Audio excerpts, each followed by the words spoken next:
religião e espiritualidade, acho que é a 13ª aula já, gratuita para vocês.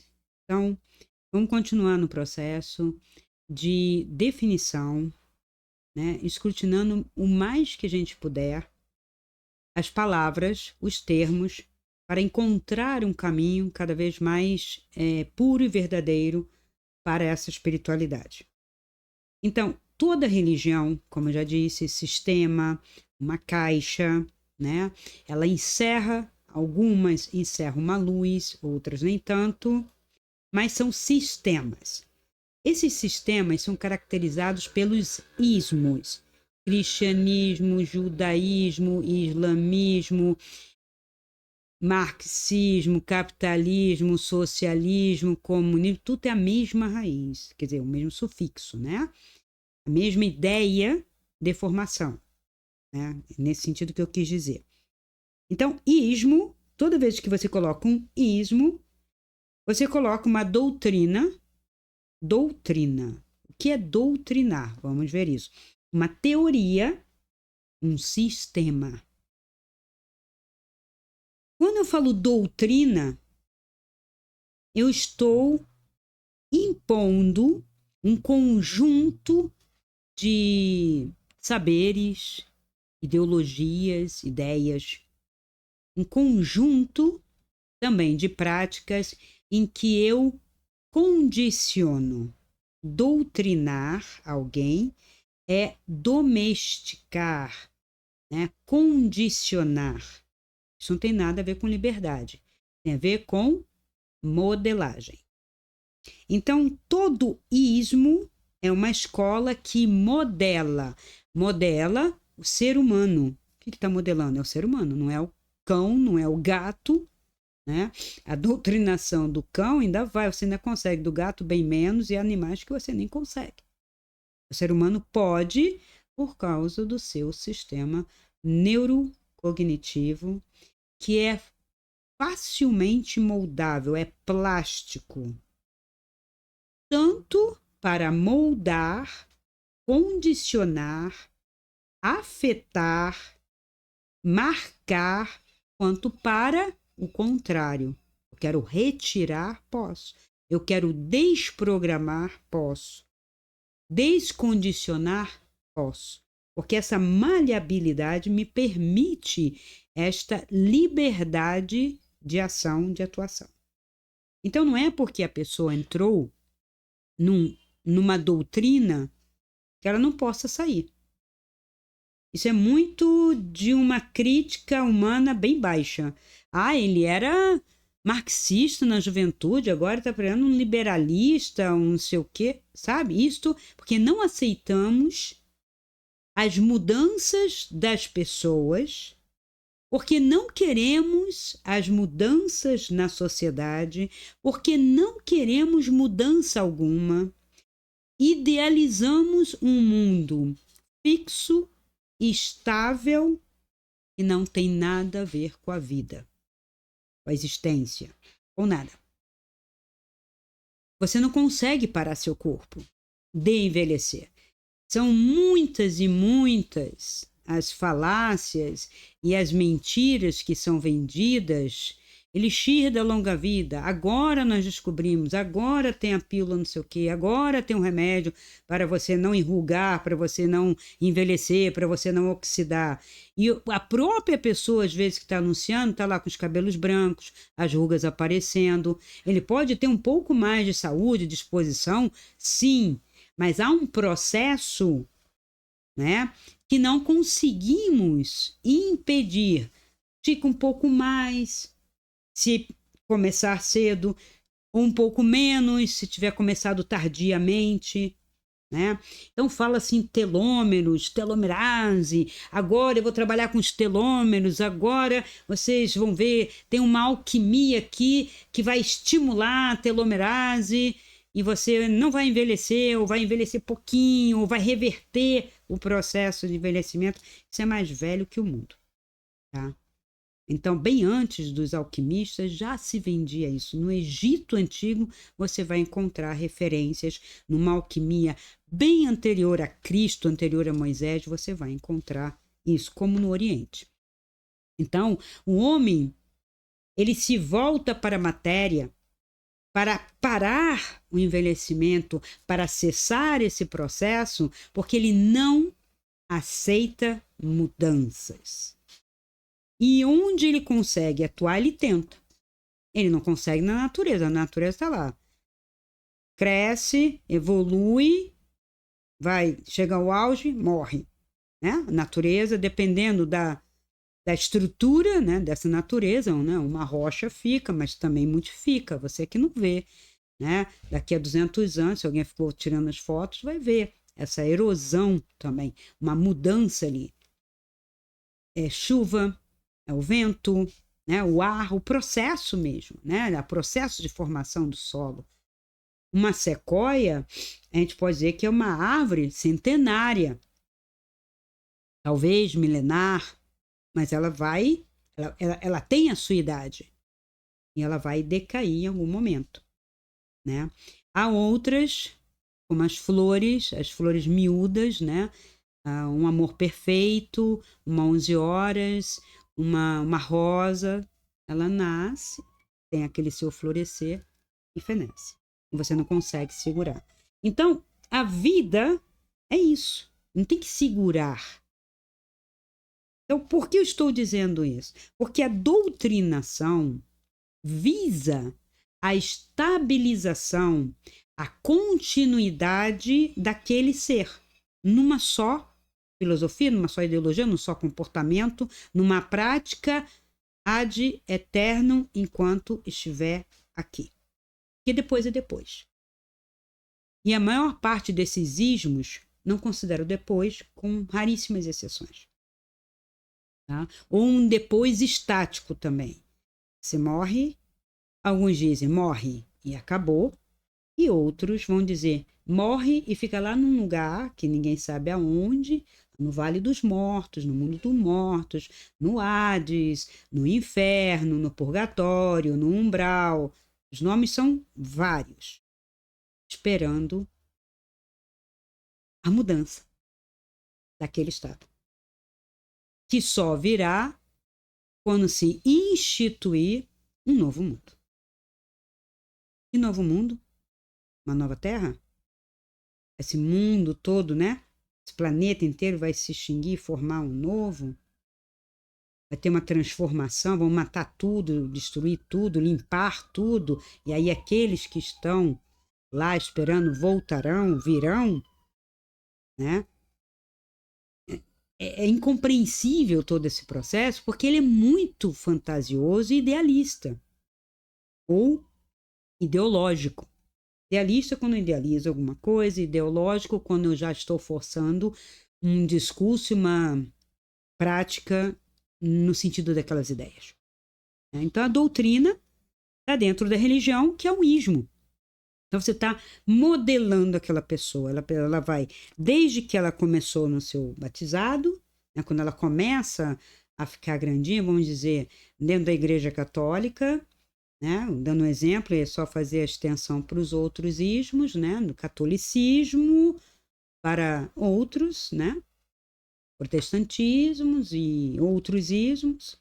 Em algum momento aquela pessoa é batizada, em algum momento ela é iniciada naquele processo, modelada, doutrinada, e ela vai fazer a mesma coisa com 10, com 20, com 30, com 40, aí dela se sair e vai casar e os filhos vão fazer, né? E depois os filhos dos filhos vão fazer, e essa pessoa vai envelhecer indo à mesma igreja, falando com o mesmo pastor, lendo com o mesmo padre, lendo os mesmos textos, fazendo da mesma maneira. Chega capaz de sair no automático para fazer isso, né? Então, a doutrina visa isso. Ela tem uma teoria. As teorias por trás são essas teorias comportamentais, de modelagem. Mas assim que resulta nisso. Cultiva o medo que você tem isso, né? Claro. Coloca os mistérios, tudo é mistério, só a Deus pertence, e eu tenho ansiedade. Futuro a Deus pertence. Eu tiro o livre-arbítrio, mas na hora eu tiro o livre-arbítrio. Mas na hora de assumir os pecados, eu pequei. Fui eu que errei. Eu sou culpado. Porque se, como inclusive hoje estão dizendo, eu não tenho livre-arbítrio e por isso não posso ser responsável por nada, eu não tenho livre-arbítrio para roubar ou não. Eu estou roubando porque alguma coisa está me induzindo a roubar. Como posso responder por isso? Então, 2 pesos e 2 medidas é o lema das doutrinas, das teorias, dos sistemas dentro de religião. 2 pesos e 2 medidas. Daí que a gente vai perceber que em alguns livros, né, desses sistemas, pode ter a luz ali, mas a luz não tem nada a ver com um conjunto que se formou em volta de doutrinas e teorias para moldar. Então, dentro, vamos dizer, da Bíblia, né, que é derivada de uma Torá e outros textos, né, que a gente sabe, depois eu vou fazer toda uma história sobre a Bíblia e considerar também outros textos, né, trazendo para vocês um estudo de histórico e formacional nesses livros, para ver o que tem ali, que é ideologia, o que é doutrina, o que é teoria, baseado em quê? Porque ninguém tirou nada do nada. Há um contexto para cada referência, sabe, daquilo. Há contextos históricos. Então, quando as pessoas não querem estudar história, não querem estudar filosofia mesmo, teoria do conhecimento, elas estão se podando mentalmente, estão impedindo a sua reflexão, a sua escolha. O livre-arbítrio, arbitrar, é fazer juízo. Eu só posso fazer juízo se eu tenho conteúdo para juizar. Eu só posso julgar que um pão está bem feito se eu conheço pães. Se eu sei como fazer pães, se aquele pão está assim, ou tá, se queimou, se está cru, se não está cru, se está bem fermentado, se não está. Eu tenho que conhecer. Se eu não conhecer e você me apresentar, eu vou contar um episódiozinho rapidinho antes de voltar aqui. Eu estava no Mato Grosso do Sul, né? Num episódio de fazer uns estudos dentro de algumas seitas, né? Conhecendo e aprendendo, e xamanismo, e conhecendo a prática, né? Para a cura apenas, né? E por aquele momento, né? Findou lá o período que eu estava, inclusive, ajudando a formação de um grupo de estudos, né? Inclusive mais transcendentes, esotéricos, junto com a parte da saúde também, né? E algum trabalho social para poder engajar algumas pessoas na época, né? Dentro desse trabalho, e não visava apenas religião, né? Pelo contrário, visava uma prática mesmo autêntica de espiritualidade, que a espiritualidade não descarta essa questão da vida. Isso aí é coisa de doutrina de religiosidade, né? Das religiões. Então, eu estava lá e, no final, né? Falaram assim, vamos fazer um almoço antes de você, estava eu e mais alguns, vocês partirem para o Rio. Tá bom. E nesse almoço você vai ter sopa paraguaia. Falei, legal, sopa paraguaia. Eu achei estranho comer sopa, calor, né, no almoço, mas quem sou eu, né, para questionar. E eu fui lá no almoço, fizeram e eu tô esperando a sopa. E eu olhei os pratos, não vi sopa. Aí todo mundo, pode se servir, serve mais. Eu não como muito, eu peguei um pouco de arroz integral. Peguei lá um determinado prato, parecia um soufflé. E peguei um pouco de salada e tal. Aí, então, o que você achou da sopa paraguaia? E eu fiquei com cara de paisagem. E sopa, né? Então, como eu posso avaliar se a sopa paraguaia é boa, se estava boa, se não estava, se eu não sei nem o que é, mas eu avaliei sopa. Só que tem o nome paraguaia, que deve ser do Paraguai, uma sopa do Paraguai. Eu falei, o pessoal, sopa paraguaia, você comeu? Eu falei, eu comi sopa paraguaia? Eu não me lembro de ter comido sopa paraguaia. Aquele prato estava bem ali na sua frente. Eu falei, aquele soufflé? E o pessoal ria. Não é soufflé, aquilo é a sopa paraguaia. Então, a palavra, né, para nós era uma, outra, eu não sabia niente de sopa paraguaia. E eu não poderia avaliar. Se eu não faço esse questionamento e alguém falar, essa sopa paraguaia tá boa? Vou dizer sim, não, mas eu não sei o que é, não posso avaliar. E se ela estava boa e bem feita, também não pude avaliar. Porque verdadeiramente eu nunca tinha comido aquele prato. Aí, quando alguém me apresentar uma outra sopa paraguaia, eu posso dizer, nossa, aquela sopa paraguaia que eu comi estava mais gostosa ou não, dura, mole, sei lá, né? Então, eu preciso ter critérios, conhecimento, né, de base para poder avaliar. E hoje o que se faz? Achismo. Achismo. Né? No Brasil, nós temos diversas ideologias muito engraçadas. Uma delas é o achismo. Eu acho que é assim. Eu não sei. Eu não sei, eu não pesquisei, eu não fundamentei, eu não falo em nome de, eu não faço uma reflexão minha. Eu simplesmente acho. Como se tivesse perdido alguma coisa. Perdi foi o meu senso, né? Todo. Perdi, às vezes, até a vergonha na cara de falar. Às vezes, com uma pessoa que estudou 40 anos, 50 anos, eu não concordo, eu acho que não é assim. Como assim você acha? Né? Então, eu preciso ter um conhecimento. Então, se eu estudo história, se eu estudo filosofia, se eu estudo esses contextos, eu percebo como eles foram formados, por que foram formados, qual foi a intenção, início do cristianismo, qual foi a intenção? Só havia uma versão do judaísmo? Começa por aí que não. Né? Dentro de Roma havia um politeísmo. Né? Alguns panteístas, outros não. E eles dominavam, né, o Oriente, ali, o Médio Oriente, lá quase todo o Ocidente, até lá a Inglaterra, o norte da África. E eles pegaram vários lugares que tinham suas religiões, não espiritualidade, porque a espiritualidade você não consegue colocar numa caixa. Tá? Por isso que não pode dominar A, B ou C. Se eu tenho a minha espiritualidade, ninguém me domina. Né? Pode proibir a prática tal, mas a espiritualidade é minha. É uma liberdade que eu conquisto de contato. Eu não preciso da religião. Né? Pode queimar todos os livros, eu continuo com contato. Então veja como é diferente. E as brigas muitas vezes aconteceram por causa disso, queimando o templo, queimando livros, proibindo, matando pessoas que praticavam religiões, sistemas, doutrinas, era comportamento diferente.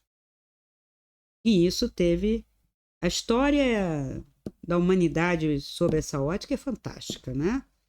Tem horas que é engraçado, tem horas que a maior parte é um filme de terror. Então, o medo e o terror está presente. E não tem nada a ver com outros seres que vêm aqui ou que vieram aqui para colocar medo e pânico em nós.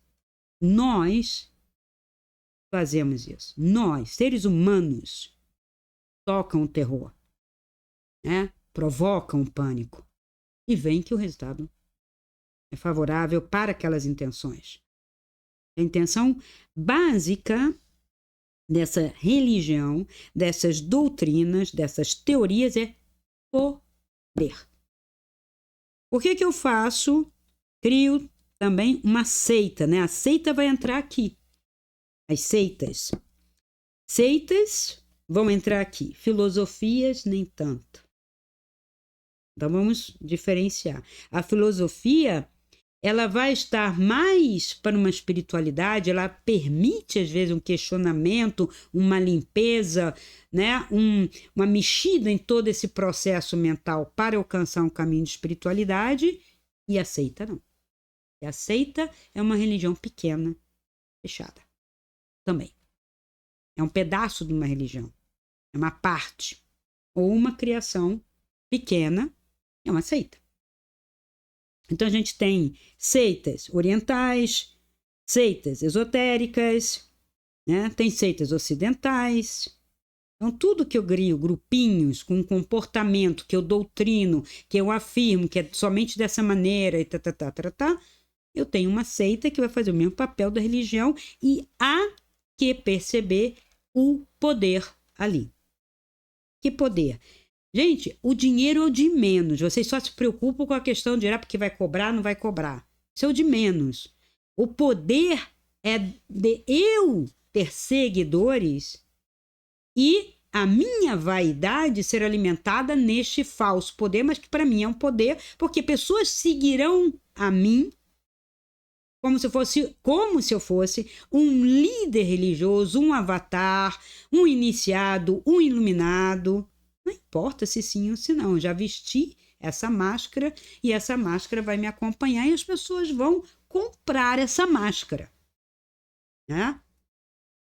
Eu vou fazer meia dúzia de performance, eu vou prometer algumas coisas, se você não alcançar, a culpa é sua, porque você não está perfeito, porque você ainda não alcançou, porque você não aceitou, porque, sabe? Então, isso é muito sério. Mas é sempre um conjunto de ideias e práticas, ou as duas coisas, né? Que vão corroborar essas grandes religiões. Então, você tem os grandes sistemas e os pequenos sistemas, né? Dentro do catolicismo, né, eu tenho ordens. O catolicismo já nasceu fragmentado. Porque tudo que montou o tal catolicismo católico vem de universal, então queria abarcar tudo, né? Essa coisa romana. O romano nunca se incomodou de dominar os países, os estados que tinham práticas religiosas. Ele incorporava, porque para ele, politeísmo, desde que ele fosse o fim último, né? Então, imperialismo, império. Era o império político financeiro. Aí, com as efervescências, né, daqui e dali, né, das práticas filosóficas ou religiosas, principalmente dessa questão ali dentro de Jerusalém, né? Então, dentro de Jerusalém, era tudo perfeito? Era um só judaísmo? Não. Você tinha os saduceus, os fariseus, você tinha os zelotas, você tinha os samaritanos. Os samaritanos eram aqueles que eram até renegados pelos próprios oficiais, vamos dizer assim, os oficiais, fariseus. A realeza, dentro desse judaísmo, dessa nação, né, ela fazia acordos com Roma. Então, dava dinheiro para Roma, né, pagava-se impostos para a dominação ali, que Roma daria em contraparte o quê? Um pouco de civilização, estradas, alguma tecnologia que eles não tinham. Sim, pensava-se em colocar águas para melhorar plantações, para banho, para higiene e outros quesitos, né? Que não tinha ali em toda aquela Jerusalém, toda a Judéia, toda aquela região que era chamada Judéia, tinha Galileia. Né? Então, aquela região ali, e há controvérsia, o Cristo nasceu onde? Ele é galileu? Por que ele é chamado de Nazareno? Né? Ele é de Nazaré, ele é de Belém e Jerusalém. Onde é que fica? Foi todo o processo, né? Era a capital ali, era o centro. Mas tinha os essênios também. Era uma seita. E tem outros, tá? Eu tô falando só dos mais famosos, mas eu posso depois trazer outros, tá? Então, dentro dessa efervescência, isto, depois da morte do líder do cristianismo, né? Que na época não teve essa repercussão tão forte, naquele primeiro momento, sim, para quem seguia ele. Mas não era toda aquela região que o seguia.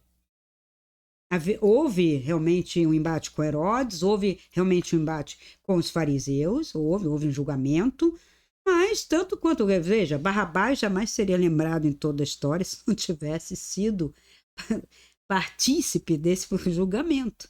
Só se conhece o tal do ladrão Barrabás por causa do Cristo, né? E nem o outro quase as pessoas guardam o nome, porque esse era o bonzinho. O mal a gente conhece. Tem aí uma manipulação bem forte, né? Um arquétipo aí para a gente analisar. Então, nesse ínterim, né? Tem uma Grécia ali dominada, helenizada, num terceiro momento desse Império Grego, já dominada por Roma, quando Roma já absorveu muitas das filosofias, das escolas filosóficas gregas, que eram algumas escolas iniciáticas, escolas, então por isso que eu digo, a filosofia fica ali no meio do caminho, escolas que visavam um desenvolvimento da sua espiritualidade, um contato com alguma coisa superior, metafísica. Então a metafísica surge ali, né, como um estudo, né, uma certa ontologia para se destacar da mitologia. Por quê? A mitologia não é porque é mentira, não, tá? Porque o mito remetia à religiosidade, né, às religiões, e não eram práticas. Se eu sou culto a Apolo, é daquele jeito. Apolo isso, aquilo. Zeus isso. Afrodite isso. Então, eram, né, como eu digo, pequenos redutos dentro daquele império. Eles permitiam, como é politeísta, tem várias práticas, mas são fechadas. Cada uma fechada em si. Então, quando começam a pensar filosófico, o pensar filosófico e metafísico não é só necessariamente sobre Deus. Podem pagar isso. Aí no negócio da metafísica está pensando no espírito, alma em Deus. Não. A metafísica nos remete tudo que está para além do físico. Ora, se eles estão fazendo um estudo para além do físico, é porque tem o físico. Então, eles já estavam estudando esse mundo. O mundo, o corpo, né? Já estão estudando, já havia, não é uma ciência, tudo era filosofia do mundo, filosofia, né, da physis, né, do que é material. Eles chegaram a modelos de átomo na Grécia. Tá? Aí ele diz assim, eles eram materialistas. Não, eles não eram materialistas, não se trata disso. Se eu estou estudando física, eu não preciso ser necessariamente materialista, mas eu vou me concentrar na questão da matéria, seja da micro, da nano ou da astronômica, né? Do máximo, do cosmo. Mas eu posso sair dali, depois que eu faço o meu estudo todo, investigo, e ter a minha prática de espiritualidade, ou até mesmo a minha religião. Einstein era judeu. Ele não era praticante. Isso é o que vocês pensam, tá? Aí é só a intriga da oposição para dizer que a física, né, tem que se desligar de toda espiritualidade ou de toda religião. Né? Inclusive, é exatamente esse o problema da ciência. As pessoas que fazem ciência são pessoas comprometidas com ismos. Seja capitalismo, seja socialismo, seja comunismo, seja liberalismo, seja xamanismo, catolicismo, protestantismo, eles vão estar comprometidos. Então, o seu olhar vai estar comprometido quando eu estou na doutrina. Quando eu rompo com tudo isso, eu estou pronto, estou aberto, eu vou desconstruir isso tudo, papel que eu faço, e alguns poucos fazem, de desconstruir essas amarras, né, que nós temos em todo o sistema do conhecimento humano, da prática humana enquanto ideia, para uma libertação. Que liberdade? Não é uma libertinagem, tá? Não é fazer qualquer coisa, não é não ter lei, não ter regra, porque eu entendo o porquê tem lei, porquê tem regra, etc, etc. Tem uma hierarquia, tem um movimento de ordem, a desordem desestrutura, né? Então, eu tenho aqui a hierarquia, né, de Moria, que vai falar exatamente sobre essa questão de uma hierarquia, que já foi mais do que contada e recontada em anos de relatos de EQM, antes por livro, depois começou por vídeos, né? E agora nós temos aí canais específicos para falar disso, né? Onde você estava tinha ordem? Sim. O cara tá lá no, sabe, no inferno, vamos dizer assim. Inferno, que é uma densidade, escuro. Havia uma ordem ali? Sim. Mesmo lá. Então, por que não queremos ordem aqui? Então aqui virou o espaço da loucura e tanto no astral inferior, no médio, no superior, e tudo tem ordem. Só aqui que é desordem, nem a natureza tem desordem, nem no universo tem desordem. A entropia não é uma característica do universo. Quando ocorre, ele corrige. Tá? É um acidente, vamos dizer assim. Então, essas filosofias, tem algumas que são intermediárias que nos ajudam. Dentro dessa visão, né, católica, que tem várias ordens, dentro do catolicismo, começou a se formar, né? A ordem dos Fraticelli, franciscana, a ordem dos beneditinos, a ordem dominicana, a ordem dos carmelitas e por aí vai, né? Tudo ordem. Tem um elo comum com a igreja, porque tem que obedecer à igreja que eu vejo. Tudo isso tem uma função de poder muito forte. Ainda que um padre, seja que no denominação for, converse com você e você explique para ele sua EQM, que ele vai pacientemente ouvir, ele vai dizer, tá tudo muito bem, né? Realmente, você deve ter estado nesse lugar, deve ter conversado com esses espíritos ou seres, mas quando entrou com mais, ele acabou. Mas eu tenho que obedecer à igreja. Mas eu fiz um juramento não a Deus, ao Papa, de defender doutrina, segredo, dogma. O que é um dogma? É uma crença fechada que não se explica e não vai se explicar nunca. É pior que mistério. O mistério ainda posso meditar e viajar no mistério, no dogma não. Tá? Então, eles vão estar defendendo essa ordem. Então, tinham várias ordens, né? E aí vem Lutero, pá, não, vamos fazer uma outra igreja, está lá. Colou lá todos os quesitos da reforma. Reformar. Ele não, a princípio, eu acho que ele não ia quebrar a igreja. Ele queria reformar. Então, reforma dos protestantes, aqueles que protestavam contra algumas exigências, pontos doutrinários, discordaram de alguns itens, não tudo. E aí colaram lá, esse movimento foi feito mais lá perto da Alemanha, né, Lutero, aí vou traduzir a Bíblia, segundo eu acho, vou tirar o livro tal, esse livro é profano, entende? Então, ele concordou com várias coisas, tanto é que a Bíblia são semelhantes. Ele fez uma reforma, por isso que chama-se reforma luterana, de Lutero. Isso parece que as pessoas esqueceram a origem dos nomes, de onde veio. Martinho Lutero era padre católico. Aí ele era protestante. Não, ele virou o protestante. Aí casou, que aí ele questionava o celibato, né? E liberou lá as freiras, achava que não tinha que ter aquilo, porque ele passava mal, porque ele não gostava daquelas histórias, ele não gostava das imagens na igreja. Então tem uma série de quesitos que ele foi contra. O pagamento das indulgências, parte da Inquisição, não toda, tá? Porque houve a Inquisição protestante. Calvino ajudou, então depois eles mesmos deram fizeram uma cisão, quando o Lutero não concordou com tudo de Calvino, com relação a dízimos, a dinheiro, essas coisas todas. Aí Calvino já separou. Aí aquilo vai para a igreja inglesa. Aí o Henrique lá, né, o oitavo, fala assim, gostei da ideia. Vocês conseguiram romper com o Papa, com a igreja, que era toda poderosa, então eu vou fazer a minha igreja. Aí surgiu a igreja anglicana. Então também vou cortar isso, vou cortar isso, vou cortar isso, vou cortar isso. Entende?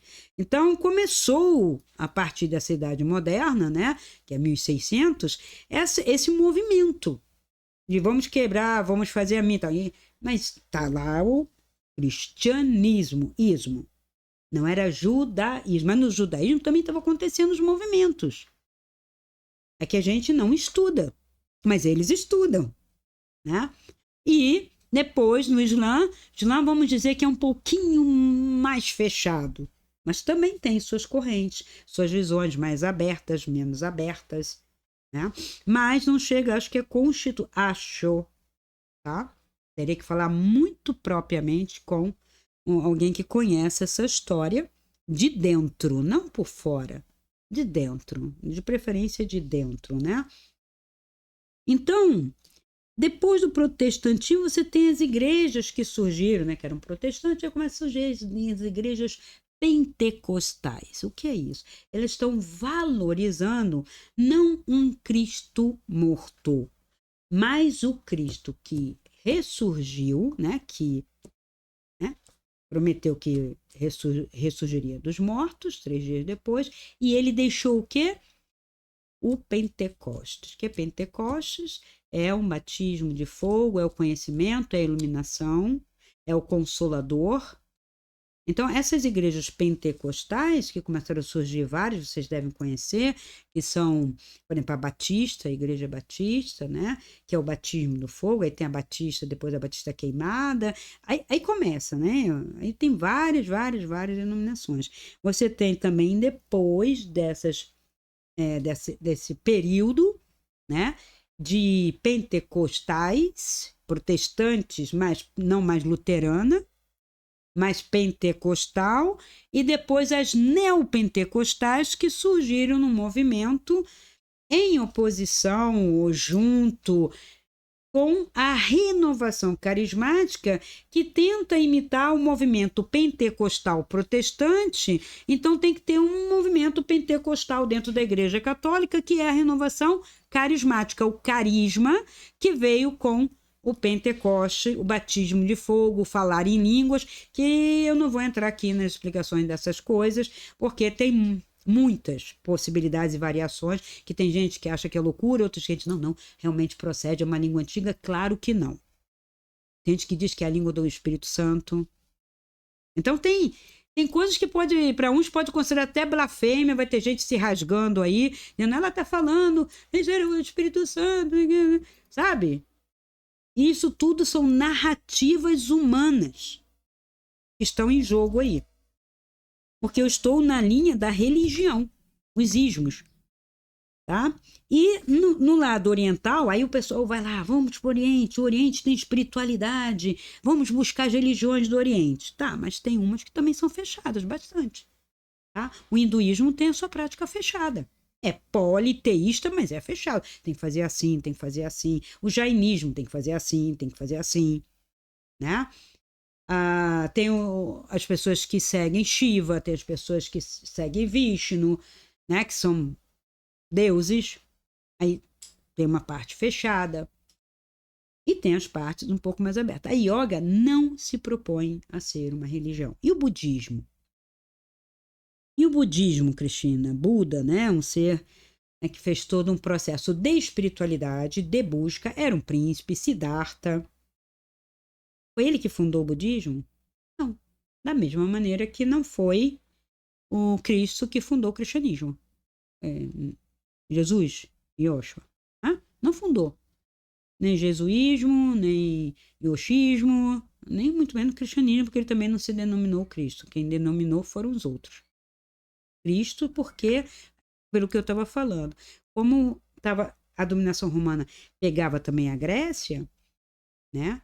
E toda essa comoção, né? Quando houve todo a morte, a condenação, e os discípulos fugiram e foram para vários lugares, os lugares que foram também foi pela Grécia. Foram alguns para Roma, outros para Grécia, outros foram lá para o norte da África, todo mundo fugindo de uma perseguição violenta que estava acontecendo aos discípulos, porque também tinha uma certa mistura com o movimento revolucionário Zelote. Então estava todo mundo sendo perseguido naquele momento. Tá? Então, 100 anos após a morte do Cristo, né? Da crucificação, Os gregos, as cidades-estados, né, ali daquela região da Grécia, já tinham recebido notícia, né? Eles estudavam, tinha filosofia, tinha suas seitas também. E aí houve uma figura muito peculiar, né, e importante para a constituição desse catolicismo, que é Saulo, centurião romano. Ele se fez cidadão romano, era da legião, perseguia os cristãos. Que cristãos? Ai, perseguia os cristãos. Não perseguia cristãos só, não. Perseguia todas as seitas judaicas que estavam criando tumultos contra Roma. É muito bonitinho ficar falando que está perseguindo só cristão. Não era só isso. Tudo tem uma montagem aí, tem um romance aí. Então, ele é grego. Ele é grego e judeu. Ele é filho, né, por parte de mãe de judeu e outra parte do judaísmo ali, e outra parte de grego, e se fez cidadão romano porque ele queria prosperar, ele queria o poder, digamos, era um emprego bom na época, né? Todo mundo ia. A gente tem que ver esse contexto todo, sem preconceito e sem fantasia, né? Sem achar que ao estudar a parte histórica, eu estou profanando a parte religiosa. A culpa é do religioso que mentiu, e não minha de que busco a verdade. Ele devia ter colocado a verdade nos textos, nos livros, mas não colocaram. Agora, paga o pato, porque uma verdade é uma verdade sempre, e uma mentira vai ficar durante um tempo e vai se descobrir. Então, a gente tem que conhecer. Então, foram os gregos que denominaram, porque era iluminado, né, era Messias para os judeus, né, Rabi, sábio, e a luz para os gregos é Christos, tá? A luz que vem do alto. E então ele passou a ser o Cristo. Então ficou Jesus, o Cristo, depois ficou Jesus Cristo, né? Então, isso são todas as apropriações que a humanidade vai fazendo. Então, ele não fundou o cristianismo, e nem aqueles que estavam, vamos dizer, os discípulos mesmo, depois os discípulos fizeram apóstolos, né? Eles não, a princípio, eles não estavam se denominando assim. Havia várias denominações, depois a gente vai ver, quando eu trouxer um pouco de filosofia para vocês, a gente vai ver a comoção toda que acontecia em Hipona, com Agostinho, que não é santo, no sentido que vocês entendem o santo, mas é santo no sentido que a igreja entende, que é aquele que defende a igreja é santo, não é aquele que faz milagres. Também, pode ser, mas muitos são apenas doutores em filosofia, em teologia, que defendem a estrutura ideológica da igreja. Ou filosófica, como eles chamavam, mas é ideológica, né? Ideológica porque eu deixo de lado uma série de coisas e estabeleço como doutrina. Não é que todo conjunto de ideias seja uma ideologia nociva, mas quando o conjunto de ideias ignora o restante que está em volta e que também faz parte dessa nossa verdade enquanto ser humano aqui, ela se torna uma ideologia nociva, prejudicial, tá? Então, Agostinho, quando a gente trouxer Agostinho, a gente vai ver o que ele ensinava, como é que ele via e o que eles acessavam. Havia um movimento chamado gnóstico, tá? E esse movimento tinha os discípulos, né, do Cristo, tinham os textos, reescreviam, né? Havia aquela como não tinha imprensa, né? Não tinha livro. Então todo mundo copiava e eram fiéis aos textos. E por que gnose? Conhecimento. Veja, naquele momento eles não estavam falando de uma espiritualidade sem conhecimento. Eles precisavam daquela verdade, daquele conhecimento que foi passado não apenas nas parábolas. As parábolas é para o geral, para o povo em geral, que não tinha o conhecimento. Mas os que o seguiram tinham ou receberam o conhecimento, ou mesmo por causa do Pentecostes, não vou questionar isso agora, né? Mas eram discípulos especiais que tinham um conhecimento que até hoje, se você for ler, você não entende. do que exatamente está sendo falado. Né? Aquela estrutura, uma cosmogênese na gnose e só comparada a textos muito, muito antigos, por exemplo, de uma mitologia da Islândia, de uma mitologia do hinduísmo muito atrás, dos Vedas, né? Do Vedanta, alguma coisa que você pode pegar no Tibete. Então, veja, são resquícios, porque já teve muita perseguição, muita queimação, muita destruição. Então, ele deixou esse ensinamento, que é o chamado o movimento gnóstico. É gnóstico, veja, porque é ico, né? Esse gnóstico é adjetivo de quê? Qualidade de ser conhecimento. Né? Eu estou procurando, não era um gnosismo, não era uma escola fechada, era um conhecimento de sabedoria, gnóstico.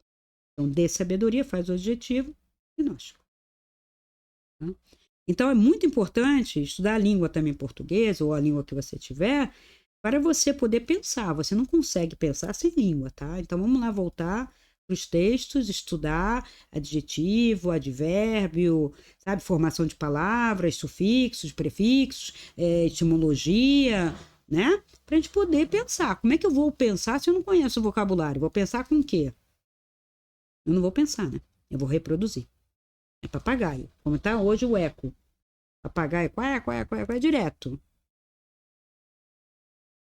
Então, dentro das práticas, né, havia essa divisão na parte ocidental, essas escolas também, naquele momento, e no Oriente também tem, já viu desde o budismo, né, que eu comparei, né, o budismo, o cristianismo, né, o Cristo não fundou como o Buda não fundou, mas quem recebeu a mensagem de Buda, tanto quanto quem recebeu a mensagem do Cristo, criou escolas. Tiago, Pedro, Paulo, alguns juntaram, outros não. A igreja que foi para o Oriente tem uma outra configuração. A igreja que foi para o Ocidente, a igreja de Pedro e Paulo. Todo mundo fala isso. A igreja de Pedro e Paulo, duas figuras importantes que, se você estudar quem era Pedro, que estudava Pedro, como que o Pedro ele ficou só em Roma, ele já não participou desse movimento gnóstico. Tá? Nesse movimento que estava ali em Alexandria, ali pelo norte da África, ele não participou. Paulo, grego, com conhecimento, né? Participou já de uma outra filosofia, acrescentou. Então, dentro do cristianismo, você vai ver que tem traços de filosofias gregas. O estoicismo é uma delas. Tá? Mas não apenas o estoicismo. O maniqueísmo, muito forte. Então, estudando filosofia antiga, mesmo desde os pré-socráticos até, né, essa dominação romana, eu consigo perceber nessas escolas filosóficas da Grécia a influência dentro, né? Eu pego e monto a minha colcha de retalho e fecho o meu ismo. As escolas tinham já essa denominação e eu ainda monto uma com mais 3, 4. Então, eu faço uma colcha de retalhos. Eu tenho que entender cada retalho desse para saber o que eu estou seguindo, o que eu estou ali absorvendo e engolindo como verdade. Ora, se é uma colcha de retalhos, se eu posso identificar cada pedaço dessa colcha, eu desconstruo a colcha para encontrar algo. Essa é a minha proposta. Veja, eu não sou materialista, não sou adepta do materialismo, nem sou do ceticismo, nem do cinismo.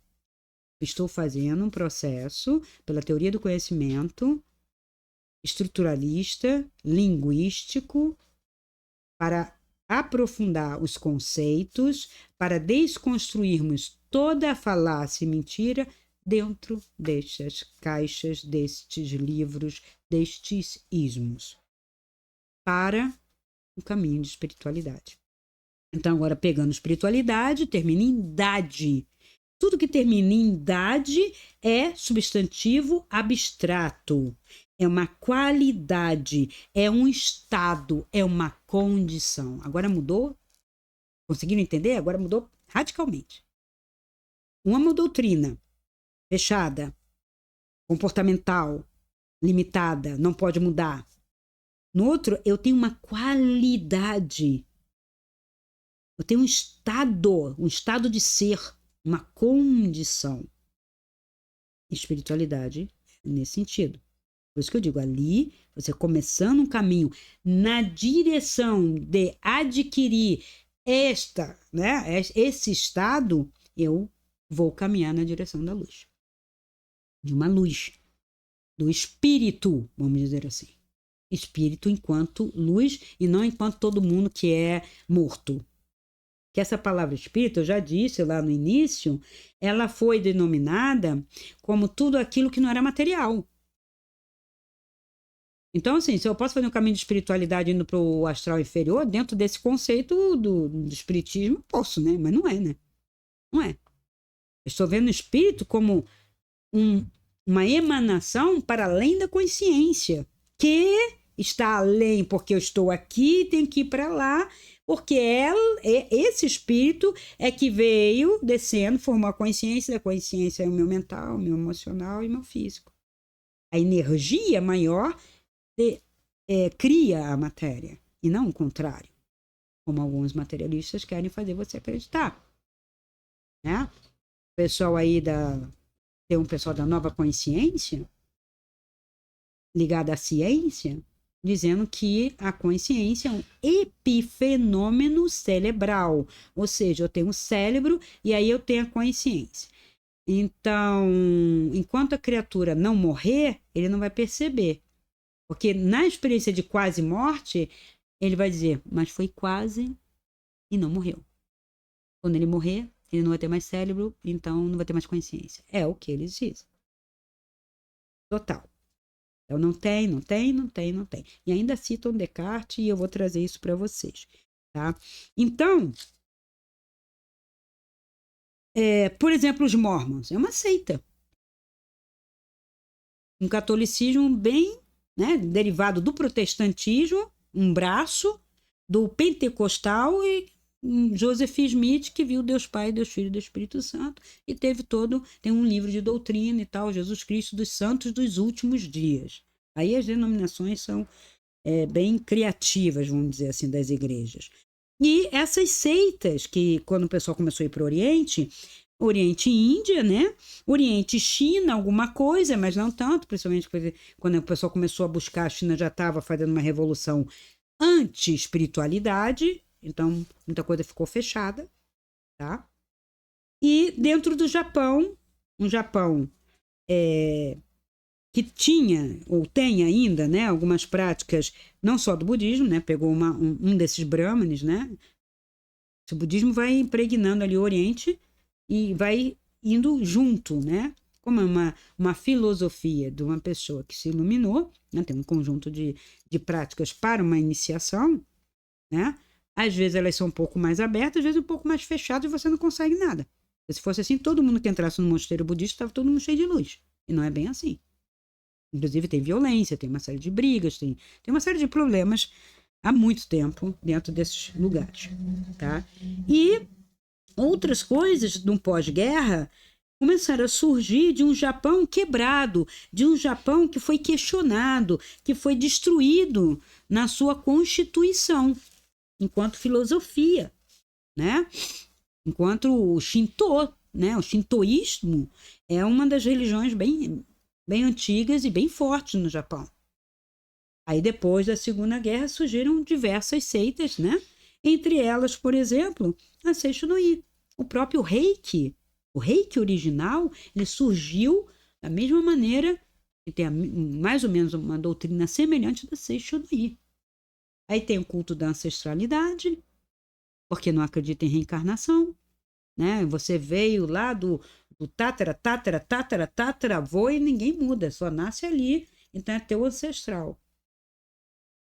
Então, esse culto à ancestralidade, que aqui no Ocidente nós vemos de outra maneira, ancestralidade, principalmente pelas terapias integrativas, né?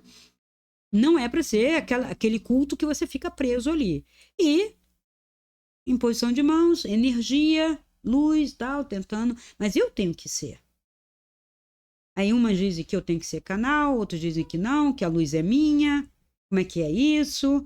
Então, existem várias escolas, já viraram várias escolas do Reiki também. O Reiki já saiu do Japão, aí já foi para o Havaí, já se modificou, já se misturou com o cristianismo, então já está uma salada. Por isso tem o sistema tal, o sistema tal, o sistema tal. E tem gente que estuda 3 sistemas e não faz nada. Porque a filosofia dentro do Japão é disciplina, kata, repetição. E as pessoas não fazem aqui no Ocidente, não combina isso. Eu já sou. Então, assim, principalmente no Brasil, tá? Porque nós sofremos de uma doença que eu digo que é um ismo nosso, é o jaísmo. O Brasil inteiro é jaísmo, eu já. Eu já. Você já fez já. Você já estudou isso? Já. Você preto? Já. Já, passado, já, fui. É um jaísmo em toda essa sociedade. Até um episódio engraçado na minha livraria, que entraram 2 adolescentes, um adolescente, um pouquinho mais velho, outro não, e eles me empurraram todos os meus livros para dentro com um dedinho falando assim, já li, já li, já li, já li, já li, esse não, já li, e não leu, não sabe. Se eu levantasse de trás do balcão e perguntasse, tá, se você lê isso tudo, você é sábio, vamos perguntar, vamos ver? Não. Ele já viu, ele ouviu dizer já, né, já, então é um jaísmo, que depois ele não faz nada com aquilo. E nós temos muito isso, até nas práticas integrativas.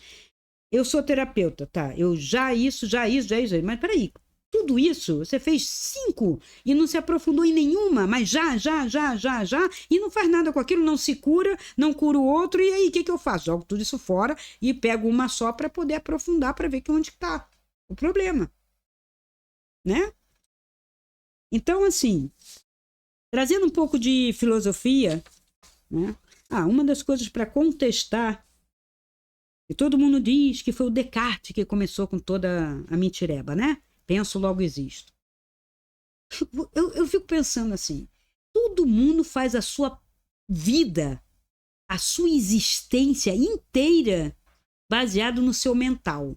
No seu mental com conhecimento, no seu mental sem conhecimento, no seu mental pequeno, no seu mental maior. Só no mental. Ideias. Nós estamos vivendo o quê? O auge disso. O século XXI inaugurou o auge da proliferação das narrativas. Estamos não mais numa guerra bélica, no sentido que teve o século XX, mas nós estamos brigando e as nossas armas são nossas palavras, nossas doutrinas, nossos ismos. A imprensa é absurda, da mais megalomaníaca, né, rica, sei lá, milionária, bilionária, trilionária, a imprensazinha que não é imprensa nenhuma, ao carinha que estudou comunicação, ou até aquele que não estudou comunicação, que simplesmente se fez youtuber e ele quer ser como um repórter, como um comunicador, né? Desde o máximo até o mínimo, ele repete igual um papagaio, é um eco. É um eco. Aí você vai para a internet tentar procurar a verdade e it's impossible. Aí você vai lá no chat GPT para me dizer a verdade, porque ele está varrendo, mas ele está varrendo o quê, gente? Os livros da biblioteca do Vaticano, da biblioteca do Congresso, da biblioteca da Sorbonne, da Universidade de Paris? Não, ele está varrendo os textos de usuários, Wikipedia, blogs, né? WikiHow, Wiki isso, Wiki aquilo. Ele não vai te trazer tudo. As pessoas estão acreditando que a inteligência artificial vai fazer o que você deveria ter feito lá atrás, quando você começou a estudar. A escola nunca deveria ter tirado, que os professores deveriam estar dando. Mas os professores são muito preocupadas com a política. Umas estão, outras não estão, mas são obrigadas a estar e ficam dando textos políticos para as crianças, fazendo a cabeça mesmo, doutrinando legal, né? Fazendo mesmo a cabeça. E não estão dando conhecimento. Qual é o conhecimento que você diz, Cristina, que não tem ideologia nem partido? Português e matemática, assim, ó, pau! Português, matemática, vai aprender o inglês, vai aprender, sei lá, o chinês, o mandarim. Dá ferramenta. Ah, mas a história, tá. Biologia, física, básica. Não tem ideologia, sabe? O movimento retilíneo, acelerado, não acelerado, movimento curvilíneo, ele tem uma verdade. A biologia tem uma verdade básica. As interpretações posteriores do século XXI, cada um que abraça o que quiser. Mas vai ter o quê? Os elementos, como eu disse, se eu não sei o que é uma sopa paraguaia, eu não posso avaliar. Então, se eu não tenho a base, português, matemática, filosofia. Que filosofia? Pensamento lógico. Por que não se ensina a falácia?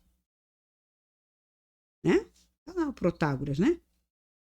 Falacioso e o outro buscando a verdade e o Protágoras nem tanto. Mas se não fosse ele, nós não descobríamos as mentiras dos discursos políticos, dos discursos dos professores, dos discursos, né, das igrejas. Ele ajuda. Ele teve a sua função, Protágoras. Então, eu preciso estudar isto como base e cada um vai buscar a sua especialização e vai ter condições de ler, de criticar, de avaliar. E não de sair botando uma ideologia embaixo do braço e repetindo, né? Então, quando tem uma frase do Descartes, quando eu li Descartes, que mais mexeu comigo, é quando ele diz assim, não sei se no corpo ou fora do corpo. Tá? Essa frase está no livro Meditações sobre Filosofia Primeira. Tá? Nessa meditação, o que ele está buscando? O que ele estava investigando? Ele queria criar um método para o conhecimento não ficar louco. Veja, ele vem de uma idade média e de um renascimento que ainda estava muito misturado com o catolicismo, esses ismos, né, religiosos. O saber tinha que responder à igreja, porque a igreja condenou, matou, queimou pessoas que pensavam diferente, que diziam diferente. Toda uma medicina caminhou para trás por causa da igreja. Aí, é mentira. Não, é verdade, vai lá olhar. Os textos medievais, vai lá ver. Como se tentava falar de cura, como se tentava colocar isso e não havia essa prática. Aí você pega o texto histórico e você vê o que acontecia. Por que não se tomava banho? Por que se proibia determinadas práticas de saúde, de higiene e tal? Porque Deus isso, que Deus aquilo. Deus nada. A igreja, o doido que está lá. Sabe? Ou o conjunto de loucos. Sim, eu só posso pensar que era um conjunto de loucos, né? Doutores, teólogos. Não está falando de Deus. Eles não estão discutindo o sexo dos anjos ou se Deus isso ou aquilo. Eles estão dizendo, você faça isso, você faça isso. Eles estão se reunindo para coibir, para moldar a população. Aqui, dali, né? E aí, se um carmelita ficava um pouquinho exagerado, fazia umas práticas que eles não gostavam, já iam lá proibir. O que isso tem a ver com Deus? Nada. Tem a ver com uma pessoa desviando-se do meu poder. Entendeu? Então, quando o Descartes, claro, está dentro do contexto francês, católico, tá, gente? Ele está ali tentando sair dessa doutrina para pensar o conhecimento da physis, porque já estava completamente poluído, né? Porque na Grécia estava limpo, mas depois ficou poluído, tá? Poluído com todas essas ideologias. Então, a frase completa é: mas o que quer que já tenha sido estabelecido como verdadeiro no passado, eu trato agora como se fosse absolutamente falso. Eu estou fazendo mais ou menos alguma coisa como Descartes, né? Desconstruindo, eu não considero mais como verdade. Se eu considerar como verdade, eu não vou questionar. Então, primeiro tem que considerar como falso, ou pelo menos não verdadeiro, para poder desconstruir, para poder entender e colocar alguma coisa. E estou fazendo isto porque desejo me libertar completamente de todos os pensamentos que não são completamente certos e indubitáveis. Ou seja, ele quer uma verdade, quando a verdade, para ele, a verdade é. Não tem como duvidar. Eu não vou questionar. Ela é. Né? O sol é, a vida é.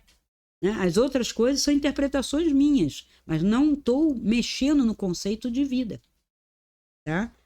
A fim de ver se depois algo mais seguro pode ser construído em seu lugar. Veja, havia uma sinceridade nesse processo de Descartes. No momento, meus sentidos não me dizem que eu seja qualquer coisa além de uma coisa que pensa. Ele não conseguia estudar o corpo, até porque a igreja proibiu uma série de desenvolvimentos e estudo de corpo.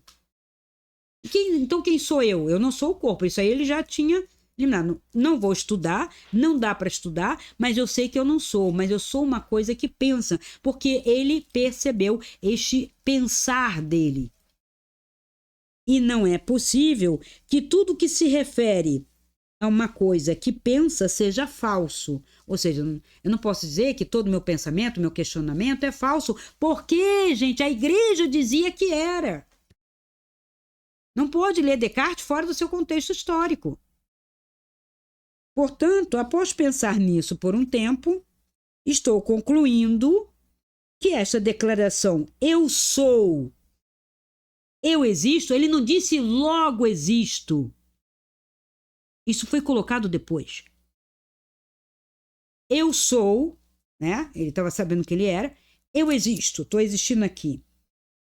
É necessariamente verdadeira sempre que é afirmada por mim ou concebida em minha mente. E ele vai desenvolver isso de uma forma que hoje esse pessoal que fala, né, de nova ciência quântica, né, aquilo que eu não vejo não existe. Já não ouviram falar disso? Que eu precipito somente aquilo que o observador presta atenção? Eu sou observador, isso aqui é a pedra observada. Se tem uma pedra que eu não estou observando, para mim não tem existência. Mas veja, é uma apropriação de um sintagma, um termo, existir, de uma maneira reduzida. Porque eu não estou observando o planeta e eu sei que ele existe. Por que eu sei que ele existe? Porque estou nele, em parte dele, e essa parte é de um todo. Então, nem tudo eu preciso ver para atestar, não é para crer, para atestar que existe. E tem a existência. Não estou dando conta daquilo. E aquilo que não estou vendo não me afeta. Não percebo, não sinto, não me afeta. Se eu desligar a televisão e a internet, que criatura virarei? Como serei? Vocês conseguem imaginar? Não, né? Todo mundo preso na internet mesmo, né? E na televisão. Eu fiz isso. Eu tirei o jornal, tirei a televisão, tanto quanto possível, né? E fui para isso aqui.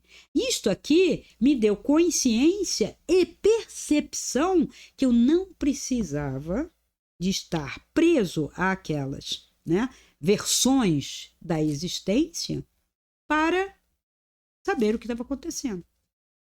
Eu não preciso assistir cenas de guerra, seja de que lugar for, para dizer, realmente está acontecendo uma guerra, porque eu posso montar, porque eu posso inventar. E aquela guerra está me afetando? Olha, eu vou dizer para vocês, no tempo que a gente assistia lá a tal guerra do Vietnã, que passava, eu falava, de novo, não me afetava de alguma maneira o mundo, por quê? Porque como é uma guerra por poder, ela afeta os poderes no mundo, e os poderes no mundo, para você dizer sim e amém, eles vão afetar você para você ir contra ou a favor. É uma manipulação.